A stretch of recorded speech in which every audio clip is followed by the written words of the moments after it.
To protect yourself, researchers say that it's tougher to detect pins when typing with both hands, also when using a full keyboard.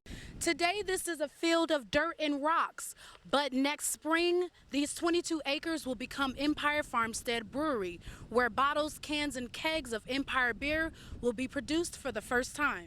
And tonight, the community is responding with an event called Light the Night 315. It takes place at South Salina Street and Castle Street tonight at 6:30.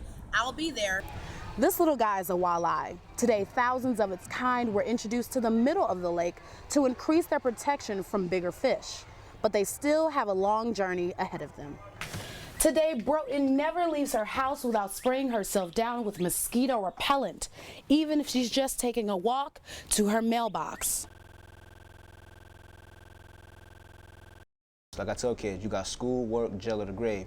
You got 4 options, which one you gonna pick? Eddie Mitchell Jr. is the youth specialist for the Syracuse Trauma Response Team. They may not agree with me sometimes, but they listen for the most part. It was created to respond to brutal crimes in the community, like the 11 shootings that occurred over the 4th of July weekend. Checking in, at the hospital, checking in some of the kids who got hit. Born out of the Southwest Community Center, the team is among the first to arrive at crime scenes or in hospitals to be mediators between the community and police. The duties of a trauma response team member never end.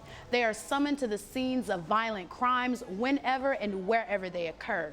So at any moment, they could receive a call. We're there when the lights is out. So whether it's midnight, 1 in the morning, 2 in the morning, 12 o'clock, 1 o'clock, 3, you can be in your bed sleep.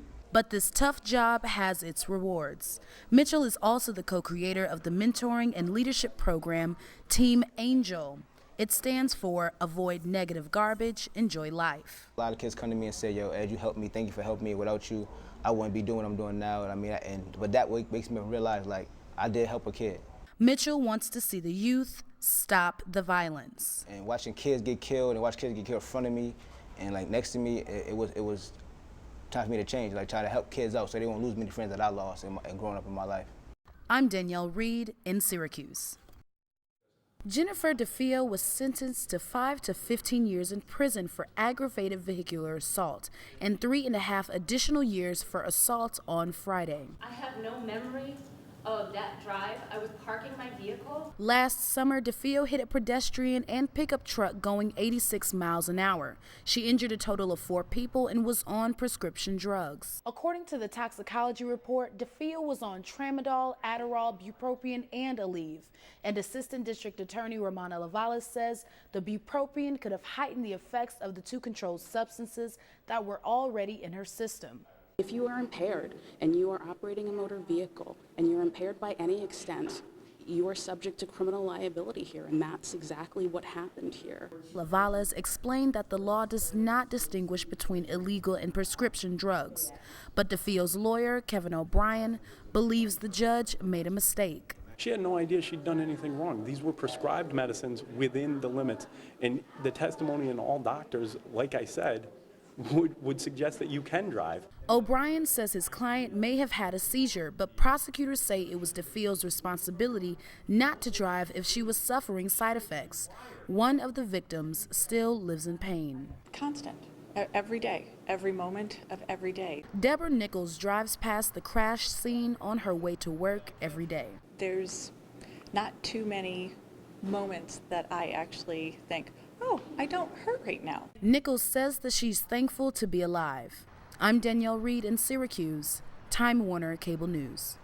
For most of us, cell phone pins and passwords are the keys that unlock our entire lives. My bills, my bank cards, everything. I don't need passwords to punch into that stuff. It's like, so pretty much if you got into my phone, it would be like wide open.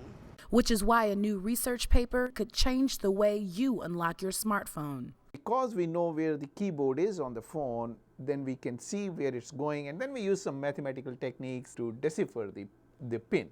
Veer Foha is a professor of computer science and electrical engineering at Syracuse University. He says that hackers can detect and guess pins and passwords by simply watching hand movements using a geographic mapping function that matches the screen of any smartphone. Whether it is an iPhone, whether it is an Android phone, whether it's a Motorola phone, we don't have to see the screen. As long as we can see the back of the phone, and we can see some part of the hand moving, we can decipher what is being typed. To protect yourself, researchers say that it's tougher to detect pins when typing with both hands, also when using a full keyboard. They should change their password periodically, and there are utilities where you can store your password. FOHA hopes this research will push cell phone manufacturers to make keyboards of different dimensions and keyboard scrambling features. I'm Danielle Reed in Syracuse, Time Warner Cable News. I think they look at Africans in a way that America treats Mexicans in America. So I think that's the same thing. I think sometimes when I walk into a situation, when I walk into a restaurant, they immediately know that I'm American. So I think that they treat me differently because I'm Black American. I'm not Black African, and I think that might be the difference, unfortunately. So I think that's the difference. Mm-hmm. Just wait till it all kicks in. Just wait till it all kicks in. Just wait till it all kicks in. Just wait till it all kicks in. I am very passionate about Blackness and what that looks like. Being an African American Studies major, it's really opened up my viewpoints, my perspectives, and my opinions and outlook on the experiences of people of color all over the world and all people's experiences all over the world. So I knew before I came to Spain that I wanted to take on a project as a journalist and as a student here, studying for 4 months and living here for 4 months. The following stories you are about to hear are real. They were obtained through personal interviews I conducted over a 4-month period with 13 people who identify as Black or with roots from the African diaspora. This is Black in Spain. Wake up, call the crew, day up, on the move. Wanna join, but I got things to do.